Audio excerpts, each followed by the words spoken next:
கடினமான பொருளையும் உலோகத்தையும் தனிமத்தையும் நாம் உடைத்து விடலாம், உருக்கி விடலாம்.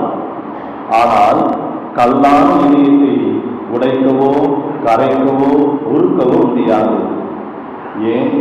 கடவுளே நினைத்தாலும் கூட அதற்கு வாய்ப்பில்லை என்றுதான் தோன்றுகிறது. காரணம், அந்த இதயத்தில் சுதந்திரம் என்ற ஒன்று இளையோட்டுகிறது. இயேசுவில் பிரியமானவர்களே, இன்றைய நற்செய்தி வாசகத்தில் நாம் இயேசுவிற்கு எதிராக எழக்கூடிய அந்த எதிர்ப்புகளை நாம் வாசிக்கின்றோம். இந்த பரிசுத்த வாரத்தில் விரைவிலேயே பெரிய வியாழன் அன்று இயேசு சிறை பிடிக்கப்பட்டு பெரிய வெள்ளி அன்று தன்னுடைய இன்னுவதை சிலுவையில் கொடுத்திருக்கிறார். அந்த மறை நிகழ்ச்சிகளை நாம் கொண்டாட இருக்கின்றோம். இந்த நாட்களில் வாசகங்கள் எல்லாமே அந்த யூதர்கள், யூத மத சங்கத்தினர், மறை வல்லுநர்கள் எல்லோரும் இயேசுவிற்கு எதிராக திட்டமிட்ட அந்த செயல்பாடுகளை பற்றியும் இயேசுவோடு கொண்ட வாக்குவாதங்களை பற்றியும் நாம் வாசிக்கின்றோம்.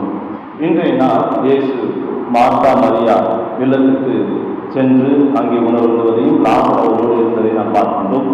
இறுதியில் நாம் வாசிக்கின்றதா ஒரு வாக்கியம் தான் நம்மை அதிர்ச்சியில் ஆழ்த்துகிறது. என்ன அது?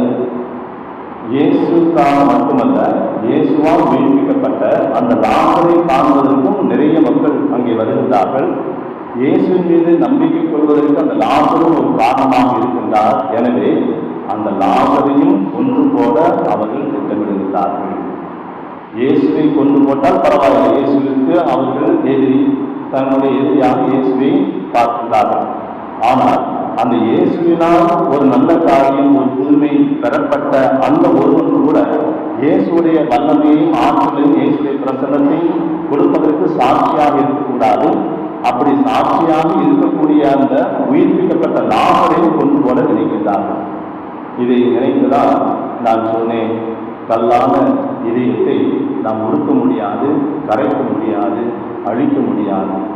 நமக்கு தெரியும், வைரம் தான் உள்ளதிலேயே மிகவும் கடினமான ஒரு பொருள் இருக்குது. நம்ம கிளாஸ் கண்ணாடிலாம் இருக்குல்ல, அந்த கண்ணாடி அறுக்கிறதுக்கே வைரத்தை தான் பயன்படுத்துகிறோம். விஞ்ஞானிகள் கண்டுபிடித்திருக்கிறார்கள். லோன்ஸ்லோ டைல் என்ற இன்னொரு வேதிப்பொருள், அதுவும் கார்பன் அணுக்களால் ஆனது.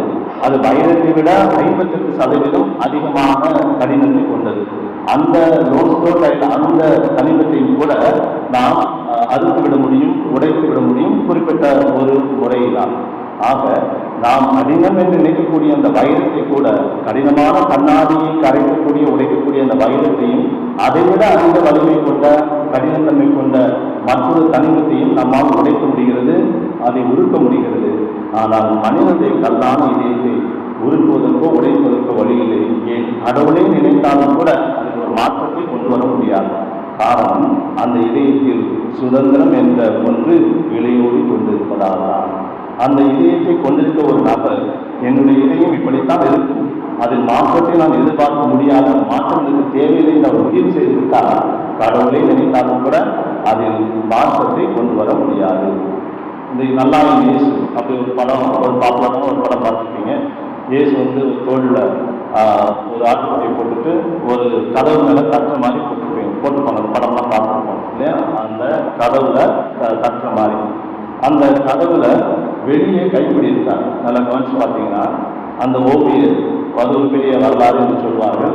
அந்த ஓவியத்திற்கு முதல் பரிசு கொடுக்க வேண்டும் நினைத்த போது ஒரு சிலர் குறைபாடு கண்டுபிடித்தார்கள். கதவு என்று சொன்னால் அங்கே தாழ்பால் இருக்கும், கைப்பிடி இருக்கும்.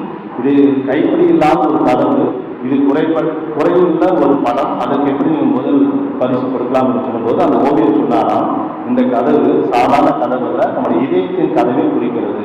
அந்த இதயத்தின் கதவுக்கு உள்ளே தான் கைப்பிடி இருக்கிறது, உள்ளே தான் தாழ்பால் இருக்கிறது, உள்ளே இருப்பவர் நினைத்தால் தான் அதை திறக்க முடியும் என்று அவர் சொன்னாராம்.